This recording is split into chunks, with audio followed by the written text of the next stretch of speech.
Good afternoon, everybody. I'm Lauren Wilcox. I'm the director of the University of Cambridge Center for Gender Studies, and I want to thank you all very much for coming tonight to the Diane Middlebrook and Carl Gerasi Visiting Professor Lecture given by Professor Elizabeth Povinelli.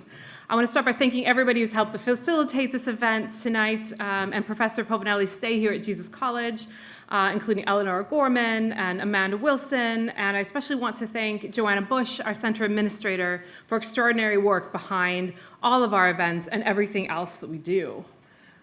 This professorship and lecture was generously endowed by Carl Gerasi, Professor Emeritus at Stanford University, in honor of his late wife, Diane Middlebrook, Professor Emerita and Head of Feminist Studies Department at Stanford University, and one of its founders, who was known for her biographies of Billy Tipton, Anne Sexton, Sylvia Plath, Ted Hughes, and Ovid. And Professor Middlebrook was made an honorary fellow of Christ College in 2004. Carl Gerasi, known as the father of the pill, was an award-winning chemist who, among other accomplishments, synthesized the first oral contraceptive, a key event in 20th century social as well as biomedical history. He also wrote not only many scientific works, but also science in fiction novels and science in theater plays and autobiographical writings. Carl's last public talk was here with us in Cambridge in 2015 in conversation with Lord Martin Rees, and we are honored that Carl's son, Dale Gerasi, and his partner Alexandra could join us here tonight. This year's Diane Middlebrook and Carl Gerasi visiting professor is Elizabeth Povinelli. Professor Povinelli is the Franz Boas Professor of Anthropology and Gender Studies at Columbia University, where she has also been the director of the Institute for Research on Women and Gender and co-director of the Center for the Study of Law and Culture.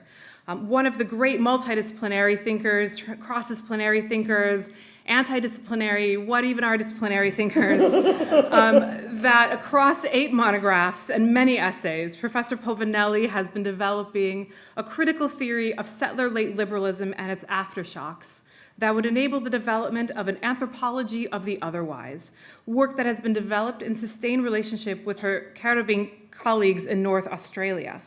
Some of her earlier work addressed how settler liberalism, in the form of cultural recognition, functioned to control and constrain indigenous modes of belonging to the human and more than human worlds from the point of view of her indigenous colleagues. And more recently, her work has turned to the collapse of late liberalism in the wake of geontology, her term for the governance of existence through the separations of life and non-life. Professor Povinelli is one of the founding members of the internationally lauded Caribbean Film Collective, an internationally lauded arts and land-based media group in the indigenous lands of Northern Territory in Australia. She's also exhibited her own artwork in museums around the world. Professor Povinelli will speak for about 45 minutes from exciting new work, Alice Henry and the Collapse of the Western Plateau, and then we'll have some time for Q&A before socializing at a drinks reception afterwards. So with that, would you please join me in welcoming Professor Elizabeth Povinelli.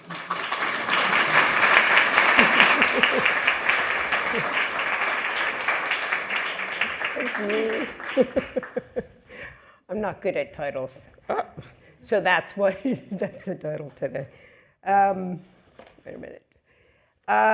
Before I begin, I really do want to thank the Center for Gender Studies for inviting me, and in particular, and for Jesus College for hosting me here. And it's a really great place to think and work. So I'm very appreciative. Also, of course, to Lauren and Joanna Bush and Amanda Wilson for what I can imagine to be a mountain of paperwork they had to go through to get me here, to host me. So thank you, please. Thank you. Since accepting the invitation, I've reflected on what to present as a guest of a particular space, gender studies, something that's recognizable as, having some kind of skin, albeit in gender studies here and elsewhere, that body has a quite broad ambit. In fact, I have to say I was in a bit of a crisis thinking what I would do, what I'd present. and indeed whether I should have accepted an invitation if I wasn't currently working on anything that spoke to even this broadly conceived discipline. Now, it is true disciplinarity doesn't really reside in my bones. It's not so much I'm against disciplinarity or anti-disciplinarity. I just, and we can talk about why, but it doesn't come naturally to me. But I do think quite seriously when I accept an invitation and I come somewhere, how to speak with that wherever that is, and if in the university, if it's a discipline, how do I speak to that discipline versus, so gender studies versus, say, anthropology, which I have also really loved. I have been and loved having been there and having heroes here from there. So if I was there, I thought, well, if I was going to anthropology, I would probably present work that's tentatively titled Rising Tides Melting Glaciers, that examines differential forms of dispossession through a Cottabing reading of the effects of climate change on my ancestral Povinelli and Ambrosi side ancestral village up in the now Italian Alps, as opposed to the kind of climate and aquatic impacts that are affecting their country and themselves in northern coastal Australia. And if I were speaking at a conference focused on the ontological turn, whether in anthropology or philosophy or in that conversational space in between, I'd probably present some part of a book that's, kind of done, called Do We Need a Semiotics After Geontopower? Now, a friend's spouse, a psychiatrist and a psychoanalyst, once said to me that I could use a little ego glue. No, that's true, but also you should laugh.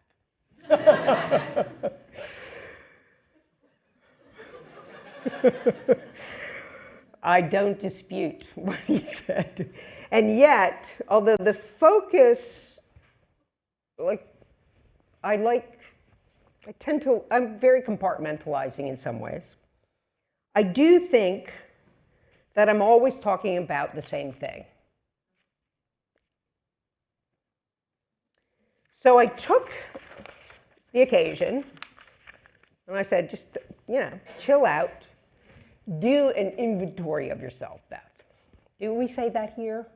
Doing an inventory? Yeah, it's like, anyways. If you don't, it's fine.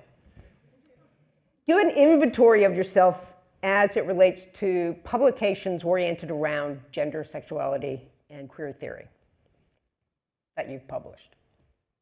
So, what I'm going to do is I'm going to walk us through that in a, hopefully not too boring of a way, in order to show you a certain strand of focus, or this thing that obviously must obsess me, that lies in the background and indeed animates this Moby Dick of a science fiction, whatever it is, called Alice Henry and the Collapse of the Western Plateau. Is that okay?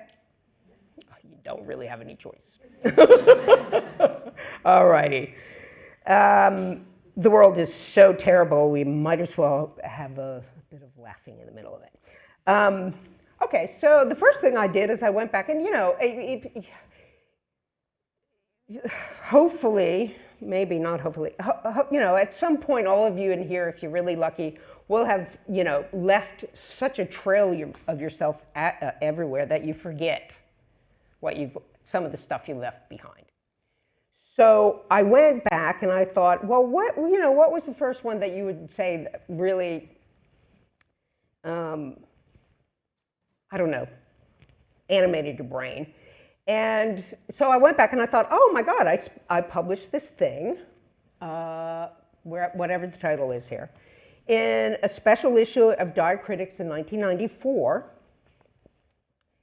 And in that issue, this 1994 is when queer theory, queer theory was the phrase emerged, technically I think in 1990, maybe it was 1980 something, I forget now, with Teresa de Lauretis in the conference.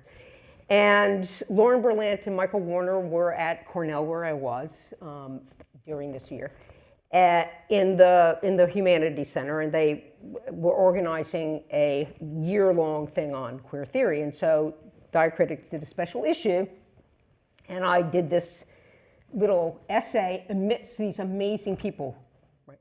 Amazing people. So partly I just wanted to see who was thinking then. Okay. And in this essay, I won't go into detail. I'm not going to go into detail much about anything in this. I started this essay with a passage from a first contact narrative of a military man called, whatever his name is, Watkins Trench, a narrative about his first encounter with Goegal men at Kamai, or otherwise known in most people's minds, Botany Bay. And this is 1978. And I started with that because the purpose of the essay was to address the way in which gender and sexuality were deployed in the colonial period, and then to trace its genealogical transformations and conservations across time into then the contemporary moment of multicultural recognition. I also wanted to start with the perversity of, but I like perversity, so let's call it something else, with what these white guys were doing, British were doing. Like, just to start with, like, what? What did you do, right? And to begin this essay that tracks how gender and sexuality gets embedded in kinship structures, and then through the discourses of indigenous land recognition, work through gender and sexuality, but to come back and restart and to say, well, wait a minute, let's start by looking at the interpretive frameworks of the bodies on display in this moment.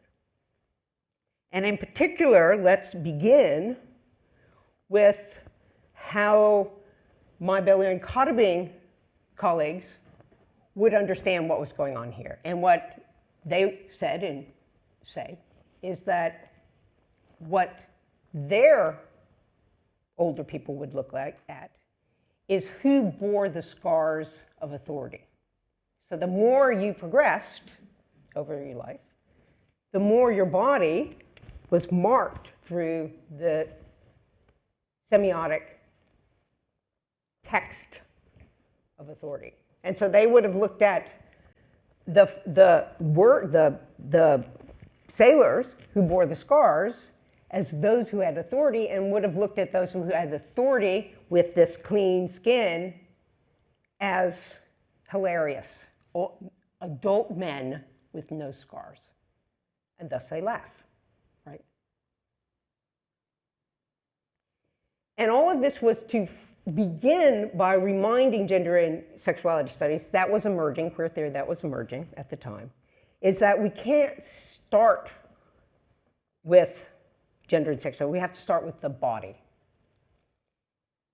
The body and forms of its signification that are not collapsible into this differentiation. So then I was like, oh, yeah, I forgot about that. And then, I was looking at some other things, and here again, this is just 1999. I thought, what did I do?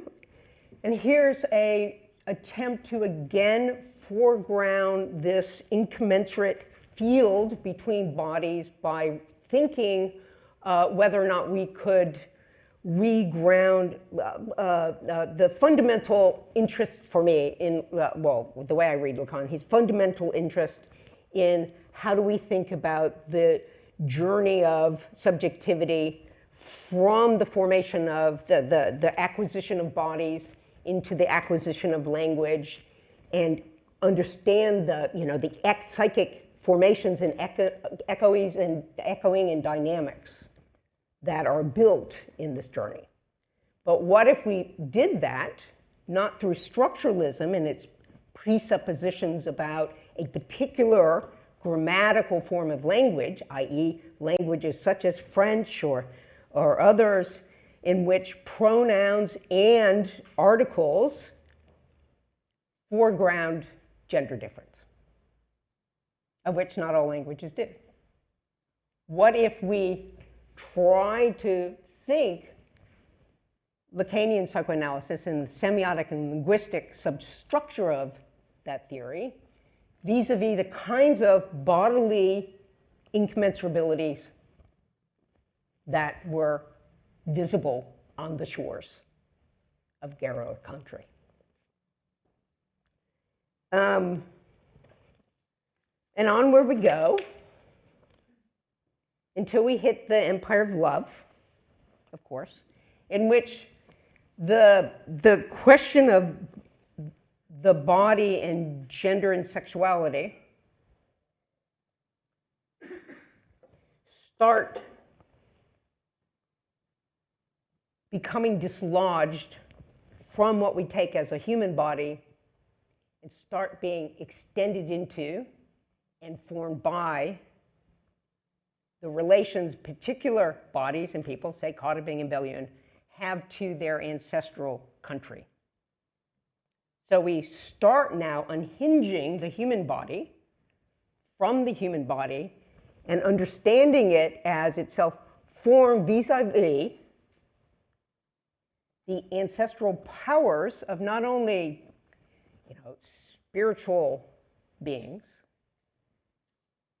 not only non-human beings, but the landscape itself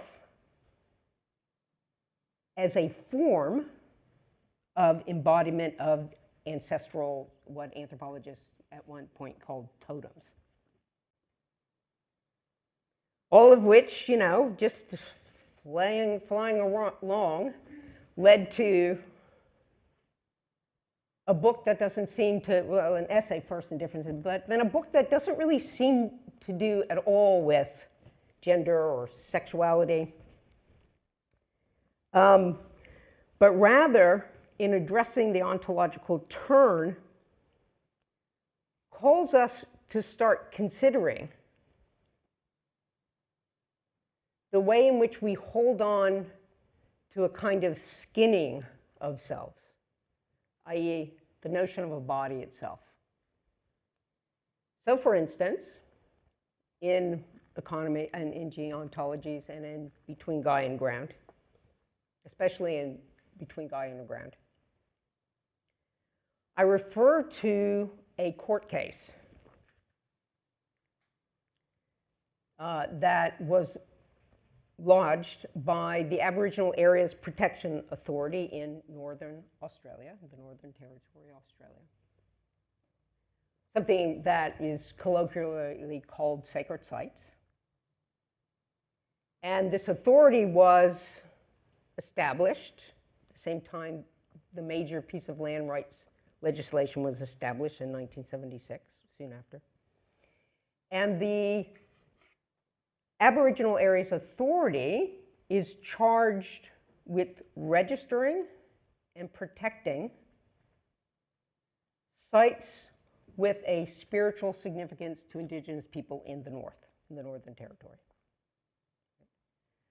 So their mandate, their remit, is to work with Indigenous folks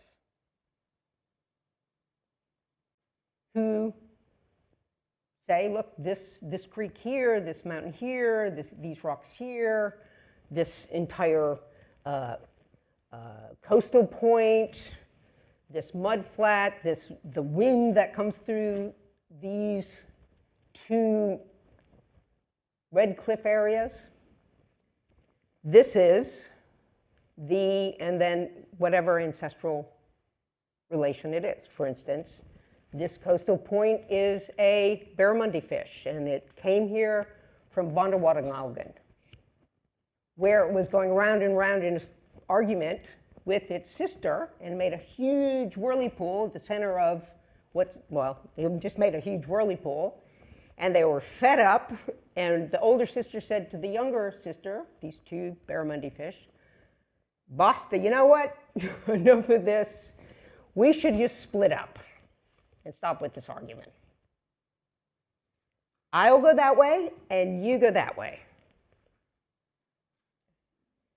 So one went that way, and one went that way. One laid down, and it's in a Cotter Bing film, so it's an open story. One laid down and became this enormous coastal point.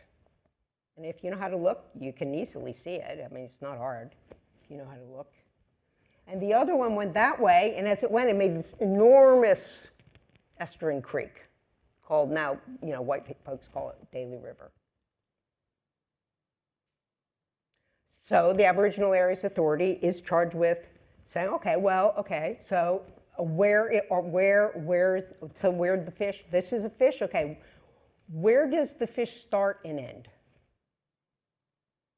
Right? Where is the skin of the fish in geographical terms? Is it here? Is it 100 meters from here? Right. And where's that other fish that went up there? Okay, what is it? Oh, it's this like polyroxene. Okay, where does it start and where does it end? You skin it. You give it a skin. Now, for instance, when Cotter Bing were working with the Aboriginal Areas Authority and registering this particular site, they said, well, we don't know how to answer that question because those fish are still going around and round. So one of the things we talk to our children about, the kids, is, okay, how many of these barramundi fish are there now? And they say 2, and we say no.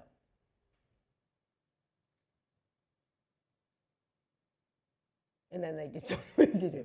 And so the old people sit down and they say there are 2 that were arguing and continue to argue. The whirlpool is still there. Don't go by that whirlpool. You will be sunk. There's one that went up there and is there. And there's one that went over there and it's there.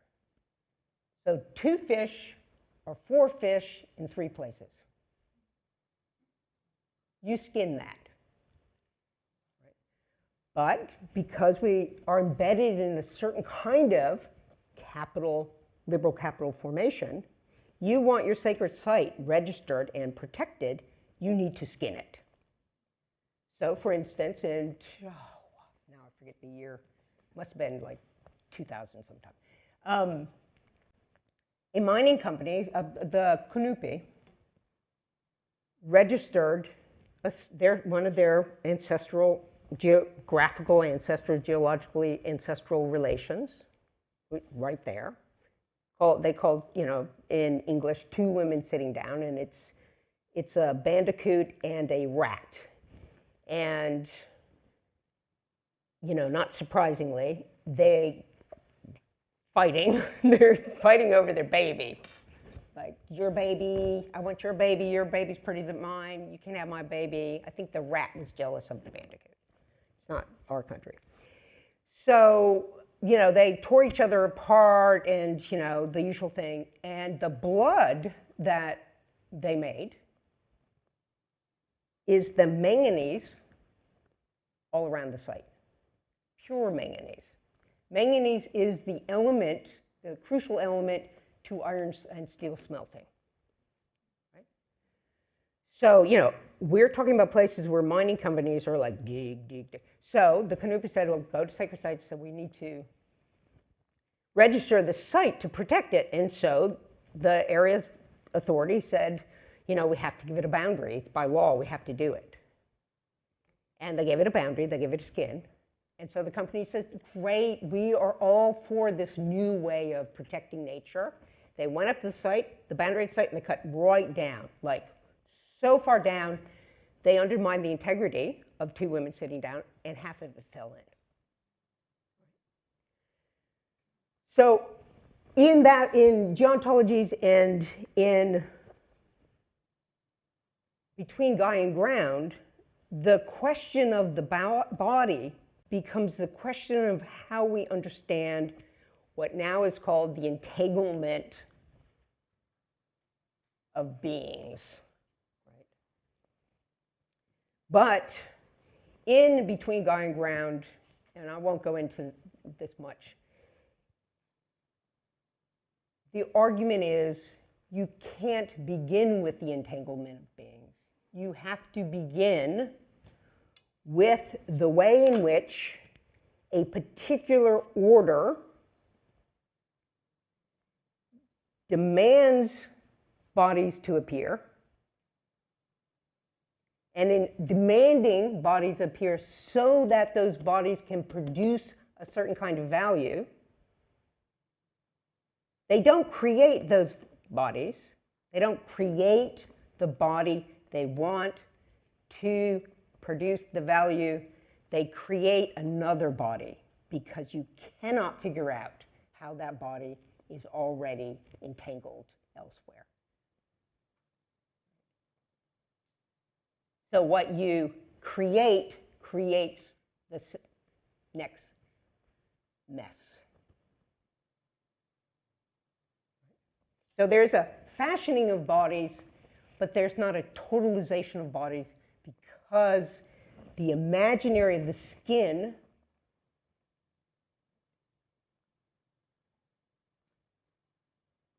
is not the way the world creates here-ish bodies and there-ish bodies. So that's kind of that. And thus, really what I'm interested, I suppose, is how do these spaces, which are here-ish or there-ish, like, you know, muddy or barramundi is, you know, here-ish, like it's this one of the places where the two fish are, this whirlpool going round and round. But does it stop there-ish, or do we put in all the water that's going there? And if the sea levels rise and it affects the dynamics of that water reaction, is the body not there, or has it spread, or what, you see? Okay. So how do we think about the will either to endure outside this imaginary of the body and its skin, which, you know, theoretically we're all, you know, oh, of course not. But how do we differentiate between the effort of endurance that, say, Barramundi over at Mabuluk or Bandawatangalgan, trying to endure as forms of liberal settler capitalism, demands it take a shape in order to protect it. I just want you to, you know, take a shape in order to protect it, versus the will to be otherwise that some of us might be engaged in, i.e., oh my God, I've been fashioned out of capitalism and liberal capitalism, liberal forms of recognition, to be this kind of body subjectivity. How do I not be that? Two different things. Two different problems that have been stitched together since the boats started crossing the oceans. It's Glissant 101, Eduardo. Right? How do we think about the relationship between the shore that some people on that boat we'll never see again, and the shore that some of those people on the boat may never get to, versus the shore that some of those people on the deck are pretty sure to get to back and forth. How do we think them as a relational category rather than one calling on us to have empathy for one or the other? Not have empathy for the people chained in the hull of the ship, but ask yourself, how are you the product of the differential distribution of the kinds of accumulations that started during that process? All right. How are we doing? And we must always remember that I want you to always remember that I always remember that everything I'm saying, I think, like many, in part derive from Hortense Spiller's amazing work, right? And what she called the matters of the flesh, and what we might call, or I might call, the matters of infleshment. That is, you must have a flesh in order to benefit from the dynamics of liberal capitalism. Something must possess a from here to there. Okay, so anyways, when I reflected on all of this and others, and just thought, oh my God, look at these people that are amazing, right? That have stood before and kept going around me. I thought, right, the project I'm working on now doesn't seem to have anything to do with gender or sexuality per se, but it is exactly what I've always been working on. It's indeed what I am madly doing the last draft of up in my wonderful little flat. And it's also, it's certainly conceptually driven, though it's a work of fiction. And indeed, before it's a book, which it started out trying to be, it's already been a slightly unhinged performance at this venue at Eflux and at Storefront in New York. And it's going to be an installation at Wheels in Brussels at the end of May. So what started out is, that's why I say Moby Dick. It started out as a thing, a book, and then it's like, oh my God, what the hell? Never go into art. The title of the book is meant to be ponderous. Alice Henry and the Collapse of the Western Plateau.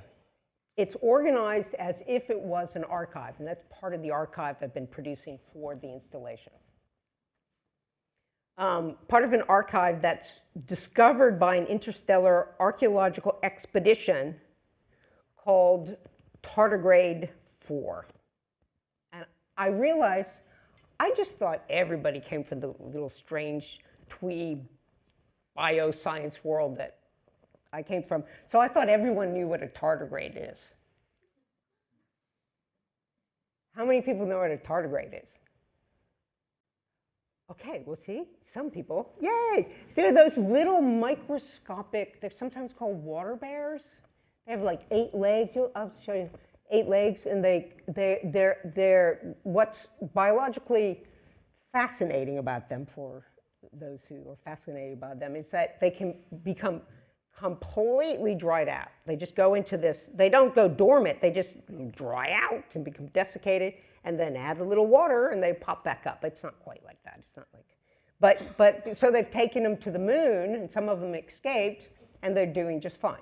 Okay, so the Tardigrade 4 is filled with tardigrades, stellar tardigrades.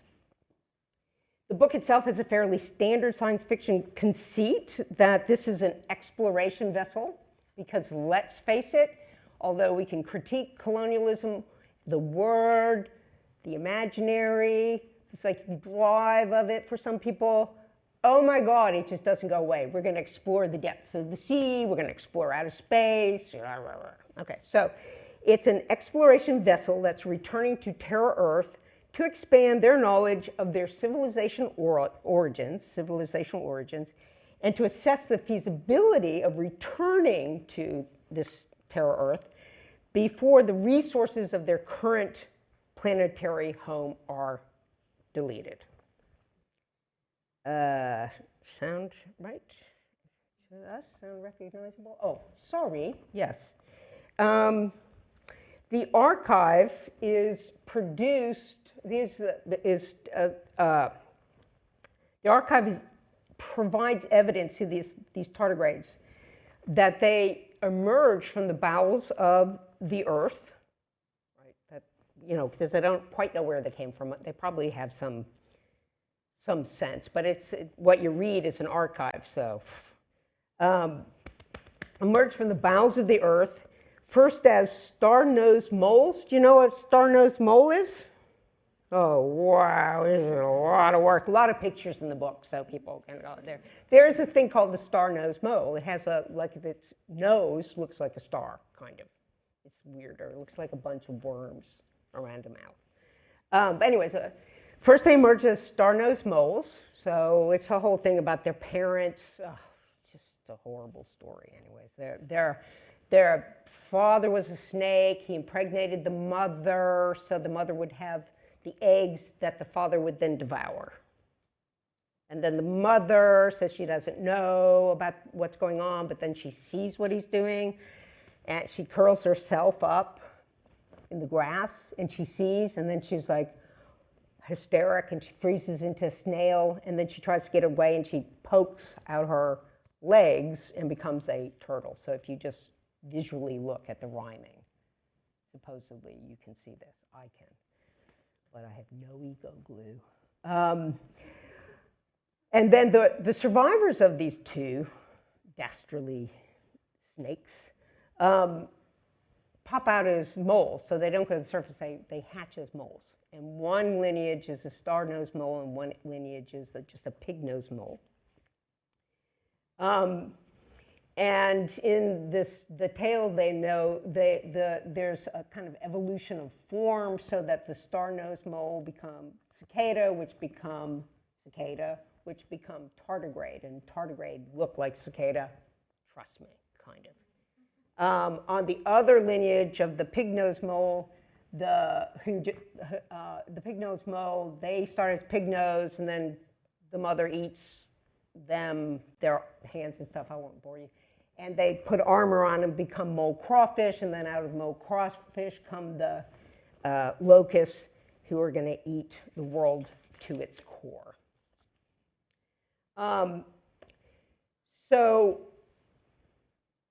the big conceit of the book that you slowly find out is that this inner Earth dynamic resulted because now, where we're in, deep sea and deep earth mining progressed at such a pitch without any regulation.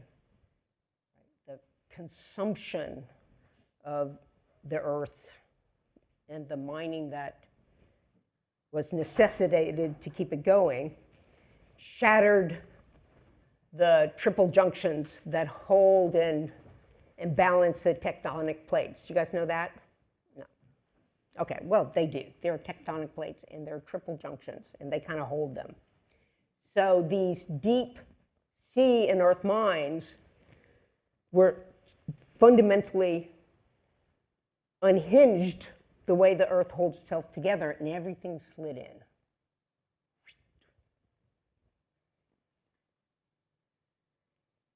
And whatever survived had to quickly bunker themselves in.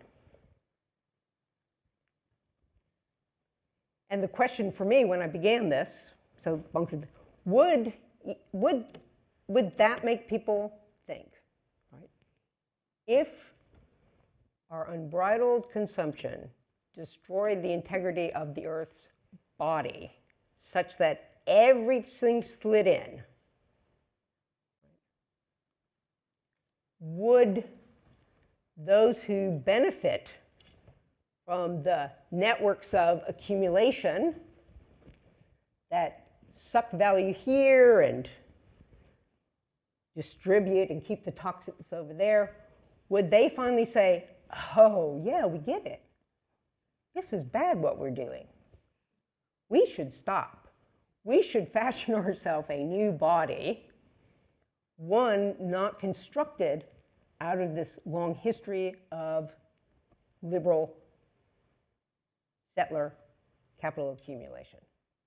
Would even that level of destruction get us, them, to wake up? You think so?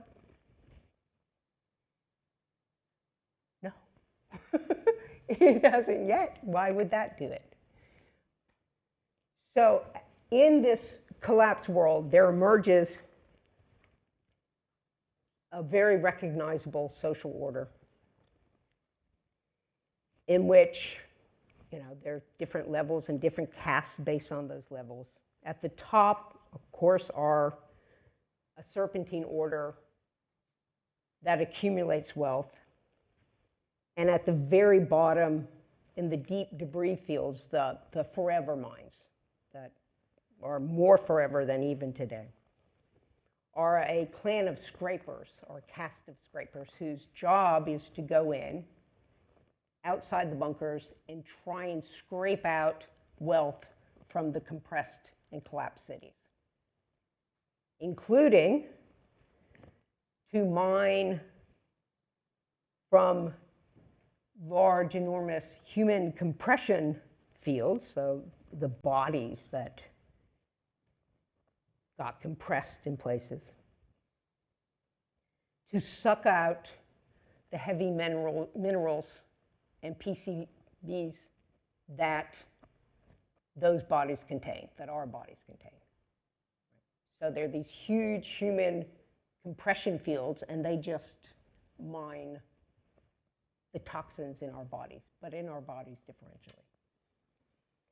And the archive begins, you'll find this out, but the archive begins with the discovery of one little girl. All right, girl, I don't know, we don't know. It's her name, its name is Alice Henry. Sometimes it's it, sometimes it's creature, sometimes it's a her, sometimes it's a they, depending on who's referring to Alice Henry. And she's found in this incinerated space that the scrapers were working. And the serpentine folks, it's again a standard science fiction. The scraper folks think maybe she has information about an uprising or some kind of, who knows, disturbance. So they bring her in for interrogation. And during the first interrogation, as whatever the sadistic thing they have, coming down once more, she suddenly starts telling a tale of these snakes and moles and locusts and cicada and tardigrade. And in particular, she tells a story of the split of these two lineages, this myth, in which one side, the tardigrade, who were the star moles, and the star mole looked and saw stars and thought they were tunnels, dream of the up and away, to get out, to leave this wretched place. Perhaps ones who walk away from Mumulus. And the other who, so embittered, so formed by this world, that all they want to do is elevate death to annihilation. So that if the truth of life is death, then they will elevate it to annihilation. Those are those beautiful pig nose to mole locusts, pig nose moles to mole crawfish to locusts. And as she tells this tale, as she's dragged from interrogation to interrogation, and she tells this tale, she inspires two revolutions. She inspires the ancestors of the tardigrade to indeed start calculating how to build these tunnels. And this is one of the people who build these tunnels out of the inner Earth up to the star tunnels, the surface of surfaces, and up and away. They're the up and aways. Oh, leave this wretched Earth, walk away from Umulus. The others, led by Paul the apprentice, you don't have to know why, but obviously he's Paul, which I do not like Paul. Anyways, vows to bring the Earth to an end. Now, this is, and all the way they're trying to figure out what world they're in. This is a new cartographic history in which, you know, this, whatever the lunatic ideas that you would form, we all form. And you know, there's postage, there's like, you know, what this side or that side, join this club, believe in that, let's go, let's go. So here we are in a world that, if we're reading Lauren Berlant on infantile citizenship, we would recognize, right?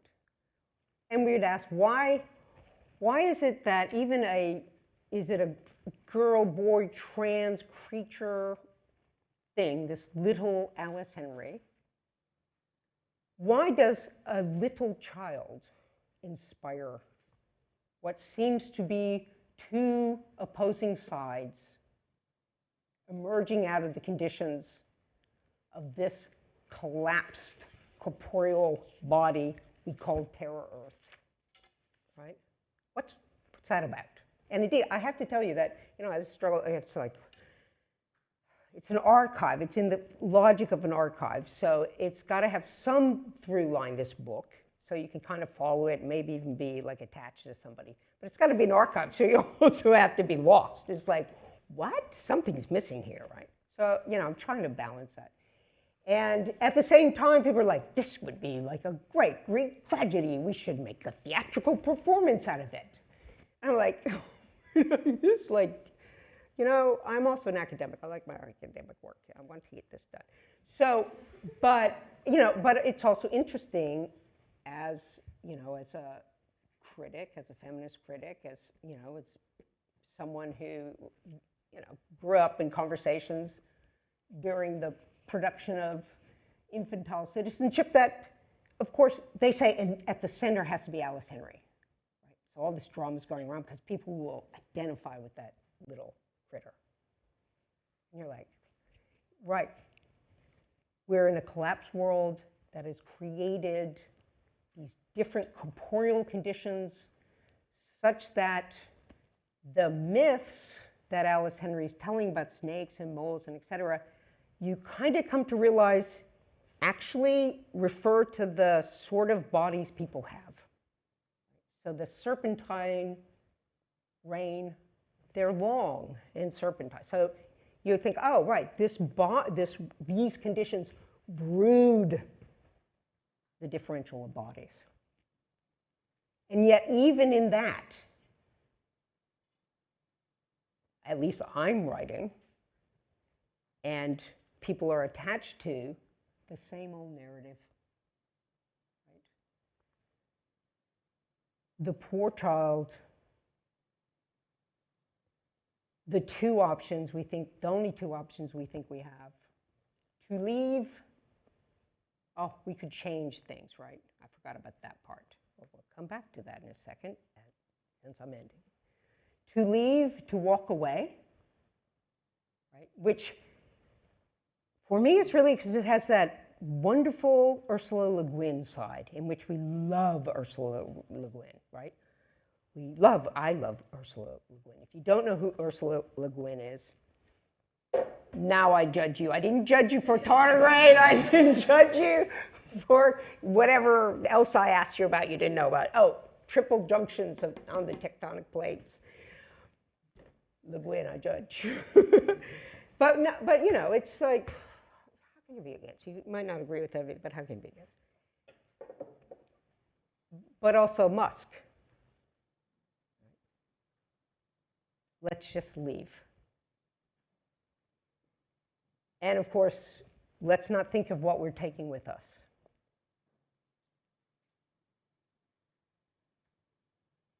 And those who, enough, get rid of, it's rising tides melt together. Enough, get rid of us, these things in this chair. Enough, goodbye, speed it up. And maybe we could save a river, I don't know, a frog, whatever it is. Speed it up. Of course, we want to say, but there's another option. We can change. We can change. So, I was going to read passages, but I think we don't have time. There's another kind of body in the world of Alice Henry. For a long time, you think the action is the little girl,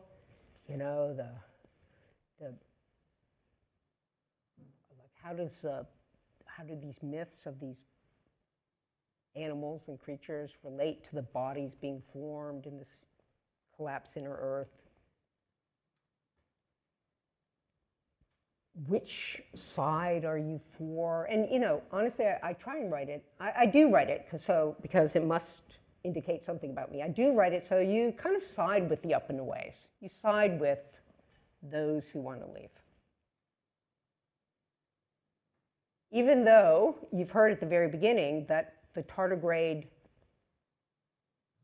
exploration vessel number 4 is coming back because they've chewed up the resources of the planet they went to. So already we should know they took their body with them. They might have changed, they might be tardigrade, right? But they took this embodied relation with them. And you're against, like, Paul the Apprentice. He's just a nut. There are a lot of theological, I'm angry now. Like, not I'm theologically angry, I'm angry at, I'm just angry at all of the religions of the book. But there are another body in the book that's laced through until we come to hopefully understand what's at stake here. And these things are called sliders. And we don't have time. I took too much time. But it's not clear if sliders, I should say what people think sliders are. What they seem to say they are when they're the first echo. So they pick up an echo of a thoughtgram or something like that. So when you look into the stars, or the whoever they are, the big telescopes, what are the names? Sorry. I'm looking out of space. Astrophysicists? Yeah? Is that right? Yeah. And then we look at patterns of light and et cetera because we can see the origins of the universe there. Yeah, right? Because what we're seeing, the temporal distance from the past. So it's just this, it's really, if you just think about it, it's just really amazing. It's like, I am touching, we're supposed to really feel that I'm touching the past, which is coming from over there. I mean, it's super cool if you just hang with it. Well, similarly, this echo, this thought echo that the Department of Translation picks up outside the bunkers, they believe is the mental energy of one of the first sliders. And this mental energy is echoing across the sediment drifts and the tectonic plates and just reaching them. So they're feeling, this is acoustic, so they're feeling the echoes of the past coming toward their bunkers. And what a slider is, or what these echoes seem to suggest, is they also were amongst the first that slid in. So, soon we will have so disrupted what holds this body in place in different places by creating mountains of wealth somewhere and nothing but toxic emptiness in what they call the Western Plateau mountains of accumulation, the Southern Plateau, empty vessels filled with toxins. And the whole Earth falls in. Sliders were amongst those who first slid. They were the first generation. But they found that unlike those who quickly built bunkers to protect themselves from the backfill, that they let go. They let themselves slide, and in sliding, they found not that they could exist in these new conditions, but a body that they then found they were beginning to have was being formed by those conditions. And in the beginning, the first transmission, you think, oh, the sliders, I'm for the sliders, right? But these are wonderful. They're letting the environment determine the shape we have. That's what we need. But as these transmissions keep coming in, and indeed you're seeing the past come ever closer to the bunkers, the nature of slider bodies also change. So you're seeing something like the evolution of those who let their bodies go. Until in the very last description of these things, I try and make them lovely, but as horrid as possible for some people like us. More like slime that coats a toxic miasma, but in such a way that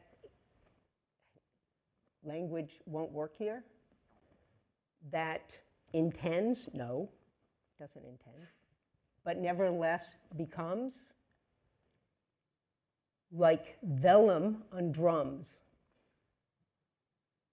such that whatever sound the earth is making, including the sadistic, I'm trying to make it as, I have sick imaginations, like heads being pulled off and of this war, that it makes no difference between the sounds that this inner body makes there and the plasticine drifts that now characterize the inner dynamics of the earth. These sliders who have become more like miasmic vellum, lend themselves to playing what tunes the earth is singing. You want to become that? That is to be the conditions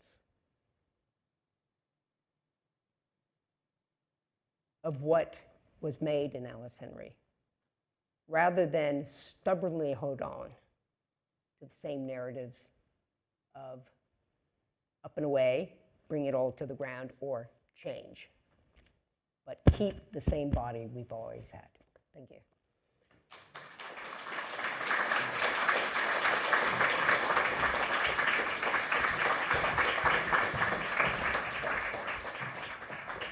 Sorry, it's always too long. No, it's all right. Thank you so much, Professor Povinelli. There's so... Professor Povinelli. Yes, yes. Okay. There's so much to think with and think about, and I'm sure everybody has lots of questions too. We've got a couple people with microphones as well that are going to go. Some of our wonderful students and postdocs. And you can say I don't understand how this all. You can really say anything. I'm not very. Yeah, I mean, very fragile. I mean, my own work is, of course, on bodies and embodiment itself, and so I'm really struck with the way that you are thinking about. I mean, I definitely thought we were going to end with a kind of acceptance of a deep kind of bodily and relational change in my body. Like, I thought that's where we were going. No, that's the problem. That's the I believe that is the problem. Right. See how I've learned? I believe that is the problem.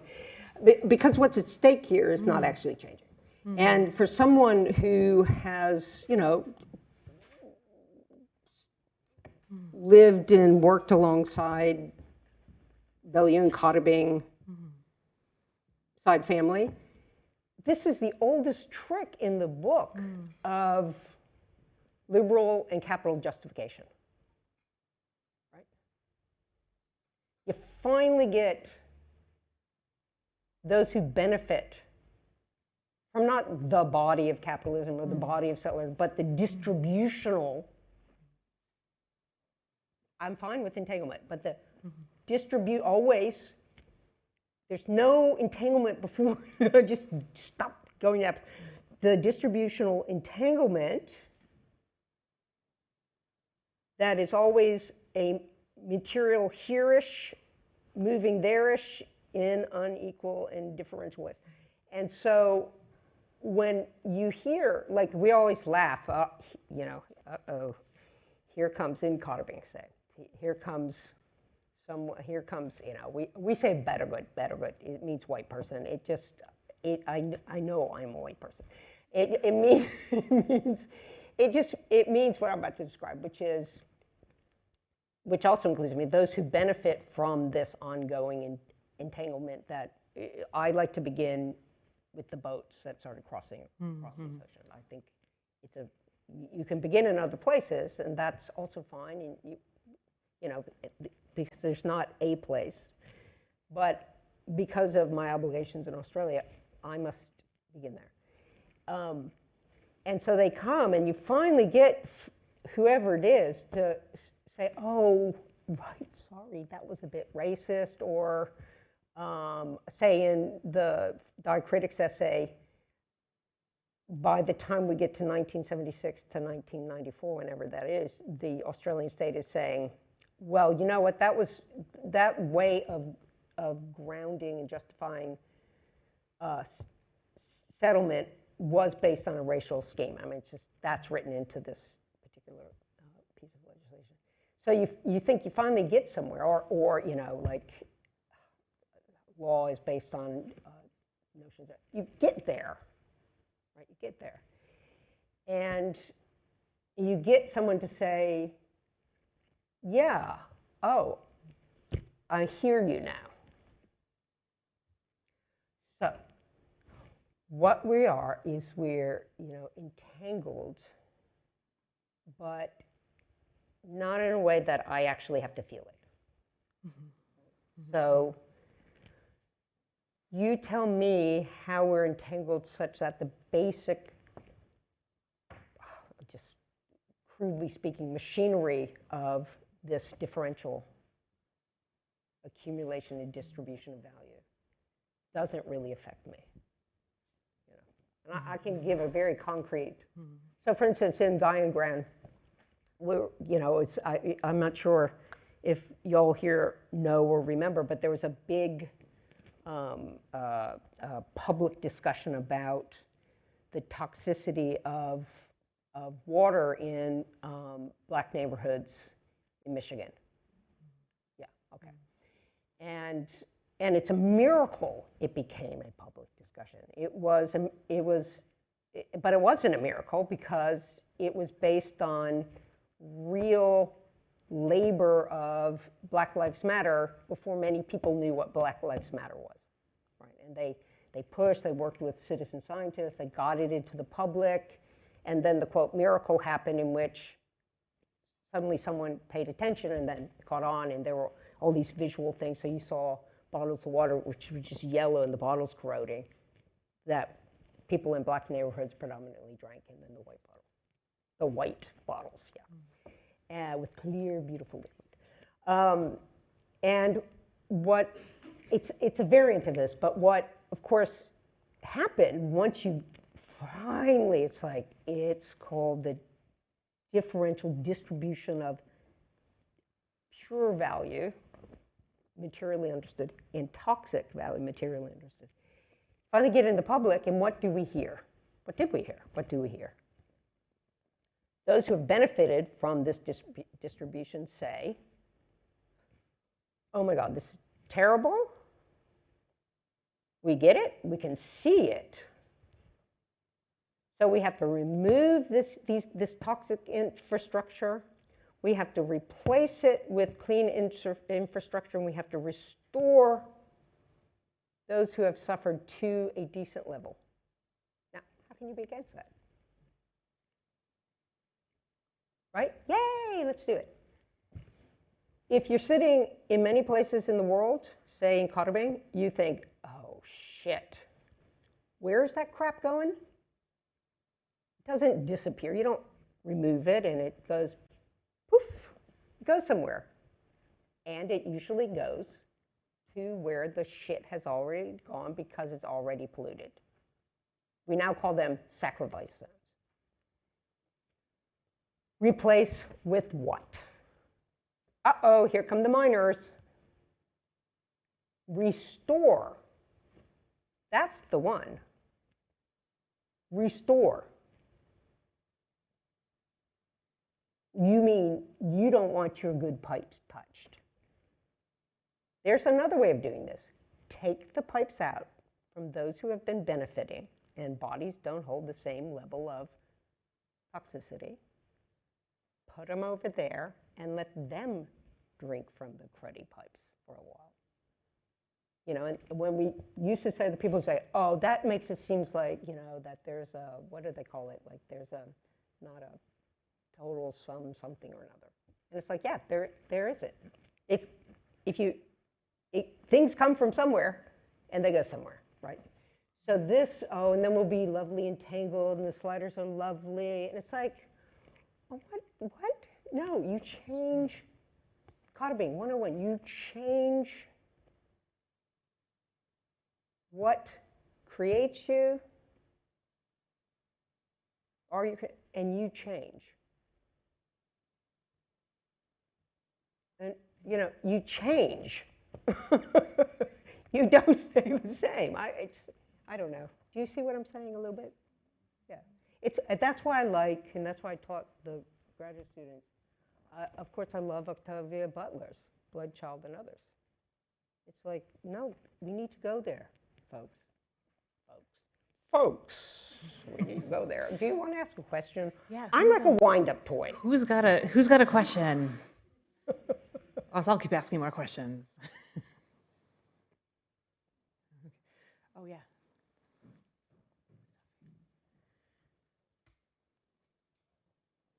Hello. Yeah. Yeah. You said we could say if we didn't understand something. Yeah. So I didn't understand some things, and maybe that question is not going to make sense because of that. But you said something about embodiment for protection when we were talking about the lands, like having to be in-skinned for protection, and that transforming into. And I was wondering if that immediately made me think: aren't there so many examples of having to be embodied for exploitation or for subjugation, and how do these two Relate. interact? Yeah, I agree. That. I think in some ways that is the narrative struggle. Like, if I started in one demand to be a certain kind of body, or in critical theory, we begin by saying, I don't know, what is the human condition? And we can say, you know, I was taught by Hannah Arendt, one of her favorite students, for good and bad. We all know there's a lot of problems with Hannah Arendt. But one of the good things, one thing that I keep on a rule of thumb is her human condition. We are like this retreat from the public into the self, small, and this retreat from the earth into the skies is a retreat from the human condition. Now, trying to materialize this, okay. So that's one thing. But also the human condition, like, you know, our amazing colleague, Judith Butler, you know, we have to start that we all share I always forget, it's my fault, precarity or precariousness. We come into the world, precarious or precarious? Yeah, it's one or the other. I get it mixed up too, sorry. We come, yeah, because we're born and we, because of the nature of our, literally our corporeal being, we can't take care of ourselves, and so we share that. And then what is, I think it's okay to say ontologically shared from this kind of perspective, we examine how it's socially distributed and then can measure justice that way or something like that. Good enough? I mean, I haven't really, something like that. You begin. You go on. Okay. But wait. Oh, wait, no. No. I was going to call him that. Oh, no, I want to, but. Okay. But, okay. me, I say no. Okay, and this goes to like the body and the body and the body, right? I don't think we should ever start with this gesture of what is shared outside of any condition that already exists demanding the shape of a thing, right? Or its relation to other things. So part of what I'm trying to understand is what's the relationship between the way in which we demand, like the kind of classic liberal body, or I don't like it's too broad, but you know, a little before it, but not too much more. And these non-human, maybe even non-natural relations, bodies, something like that. And from there, try and understand the operation of power. So bang into geontopy or something. And the reason I don't want to go with, let's begin with what we share, is it's like that water bottle, those water bottles for me. When I first went to Australia in like 1984, and they were like, oh, you know, basically, here's another piece of whiteness floating onto the shore. And they were like, oh, so Povinelli, you're Italian. I was like, oh, don't say Italian. Oh, you know, up in the mountains where I come from. Oh, no. And they said, well, what are you? I said, cortisolin. And they said, what's that? And I said, I don't know. It's someplace that's next to Pinzolo. And this conversation, and then they were relating, I talk about this in there, relating where, you know, this subnational, non-ethnic, family-based comedy tradition up there or something. And they said, oh, so you still have your land? I said, oh, no, my grandparents said Napoleon dispossessed us. And they looked at, I mean, this conversation started in the day one and has gone on forever. And they were like Captain Cook dispossessed us? And I was like, I don't know, what do you think? And they said, no, right? We don't begin with what we share. Oh, you know, in Trentino, this 800-year commoner was dispossessed. I share dispossession with my indigenous side family. No, I don't. No, I don't. Why? Because dispossession itself is relational. You can use the same word to try and point to something, but there's not dispossession. We were forced to enter into possessive humanness, which meant we were told to possess ourselves, things, and people. It's Napoleon. They weren't dispossessed they weren't invited into possessive humanness, right? So always start wherever you are in that relational field, including the relation between human bodies and whatever. I don't know if that helps, hopefully. Okay. Thank you so much. I'm afraid we probably should wrap it up and maybe continue our conversations over a beverage. I promise I won't. I'll answer. Is there one more? Is there, was there, okay. No. Is there, the You person ask I'm going me, to I'll identify? just say yes or no. And Yeah, just so Chris, you get a voice. the gentleman back there. Mm. Oh, okay.